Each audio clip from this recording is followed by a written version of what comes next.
Attorney Ricky Tumutorgo, nagtataguyod ng katotohanan, nakikipaglaban para sa bayan. Pag nagsimula ang trial ng impeachment ni Sara, ang matitira na lang dyan na aaten sa actual na hearing ay iilan lang.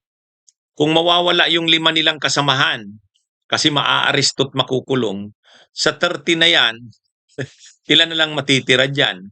8. 8 na lang matitira sa kanila. Pag 8 na lang matitira sa kanila, pag nagbutuhan sa impeachment ni Sara, matatalo na sila. Oh, kasi hindi naman pwedeng makaboto ang wala naman eh. Oh, 'di ba? So, ito mga kabunyog mga kababayan, kaya nga nagpo-propose si Marcoleta na baguhin yung rules ng Senate. Ha? Yung kanilang rules, internal rules, ang pinopropose ni Marcoleta, amyendahan ang rules. Ang gagawin nila, kahit absent ka, makakaboto ka. So, ibig sabihin, tulad ni Bato na nagtatago, mag-o-online lang siya, makakaboto siya. Ganon din sila Jinggoy, ganon din sila Joel Villanueva. Kung makulong man sila, papayagan silang makaboto habang nakakulong. Yun yung proposal ni Marcoleta. Kasi importante sila eh. Ha? Kasi pagdating sa impeachment trial, halimbawa, pagbubutuhan, isusumpi na ba ang mga bangko? Bubuksan ba ang mga bank accounts ni Sara sa trial ng Senado? Siyempre, hahadlangan nila yan, haharangin nila yan. Katulad ng ginawa ng mga senador na kakampi ni Erap noon. Siyempre, hindi nila pabubuksan yan. So, ang gagawin nila, magbubutuhan. Dahil 13 sila, mananalo sila sa butuhan.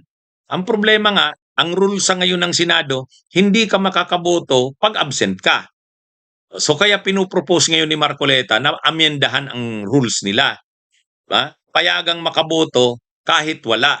Ano yan?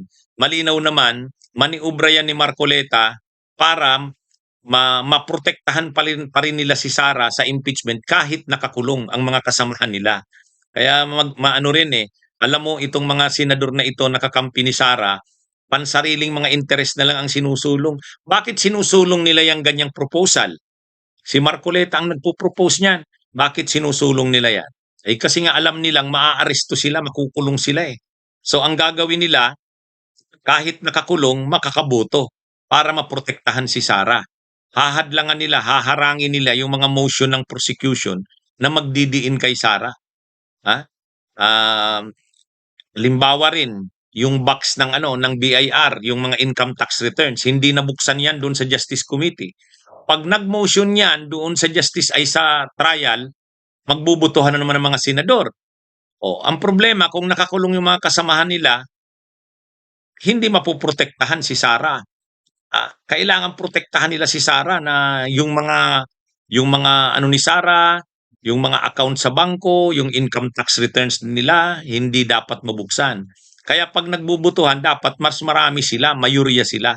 Ang problema nga, sa rules ngayon ng Senado, hindi sila allowed na bumoto. Kaya gusto nilang amyendahan. Mr. President, I'd like to propose an amendment to Rule 14, Section 41, Senate Session.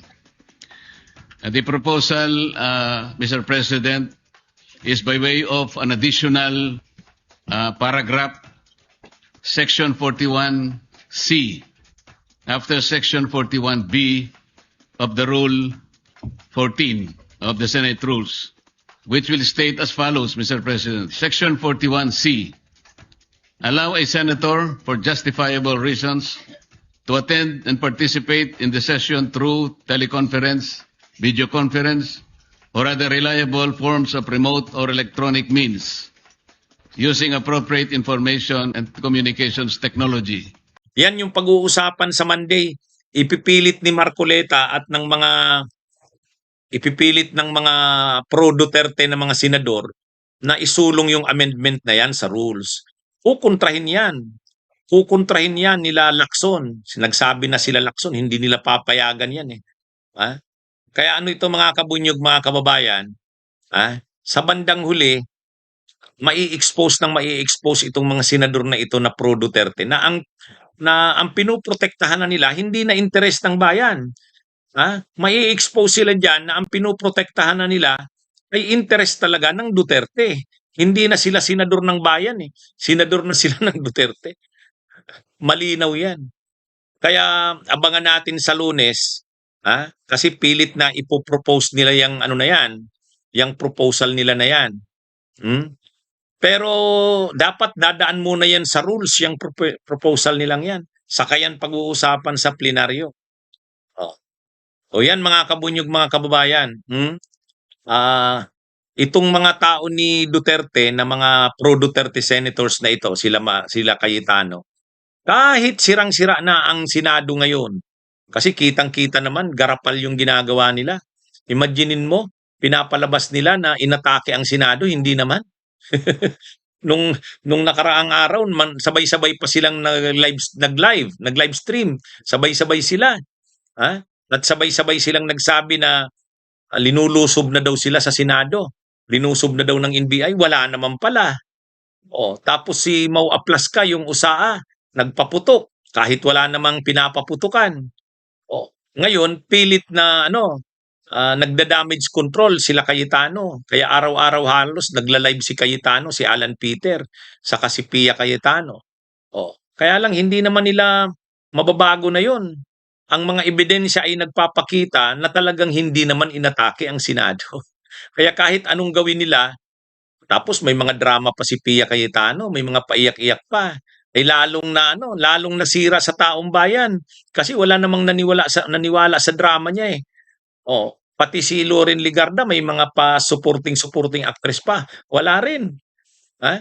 So, ang lumilitaw dito, itong grupo ng mga mayorya na kagrupo ni Cayetano, sirang-sira na sa taong bayan.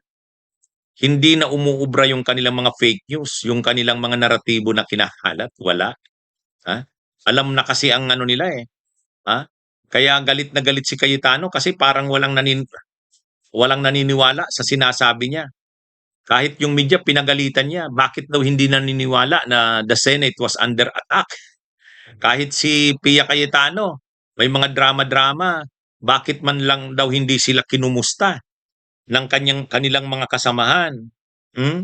Kaya nung panahong inaatake ang Senado, may mga paiyak-iyak pa si Pia Cayetano. Kaya lang wala rin, hindi rin nila makuha ang simpatsya ng taong bayan.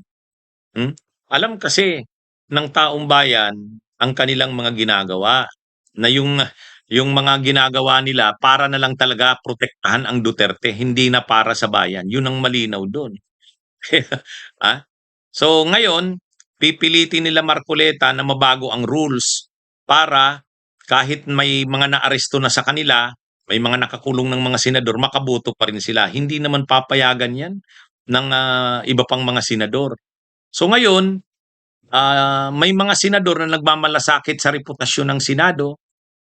Sila Senador Ping Lacson, Tito Soto, Risa Hontiveros, pati sila Rapi Tulfo, pati sila pati nga sila JB Ejercito, pati si Lito Lapid at saka si Mig Subiri.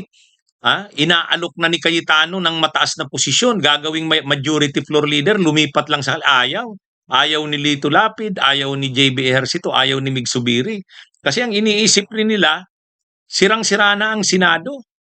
At ang nakakasira sa Senado, itong grupo nila Cayetano, nila Amy Marcos, nila Marcoleta. Pati si Loren, yun, napasama doon. Kaya ang pinipilit na lang talaga nila, nila ng grupo nila Lacson, gusto nila mapalitan na si Cayetano ni Gatchalian. Kaya lang, syempre, wala namang makapal na ang mukha nitong grupo nila Cayetano, kahit masira pa ang Senado, hindi sila daw maglilipat ng kampo. O yan, mga kabunyog, mga kababayan. Kaya matindi na ang ngayon, ang nangyayari sa Senado. Sirang-sira na. Pilit na binabawi sana ni Cayetano. Kaya halos araw-araw nagla-live si Cayetano, si Alan Peter. Hindi niya naman makumbinsi ang tao. Kasi mulat na ang taong bayan, hindi na nila mapapaniwala. Kaya nitong susunod na mga araw, abangan natin yan. Pag kinasuhan na sila Jinggoy, kinasuhan na sila Joel Villanueva at maaresto, yun. Talagang matitibag na itong grupo na ito nila Cayetano.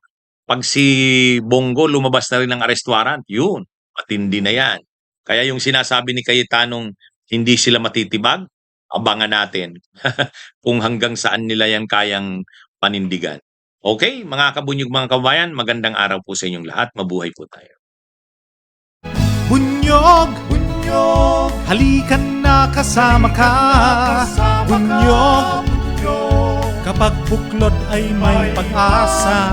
Luzon, Visayas, Mindanao, isa ang pananaw.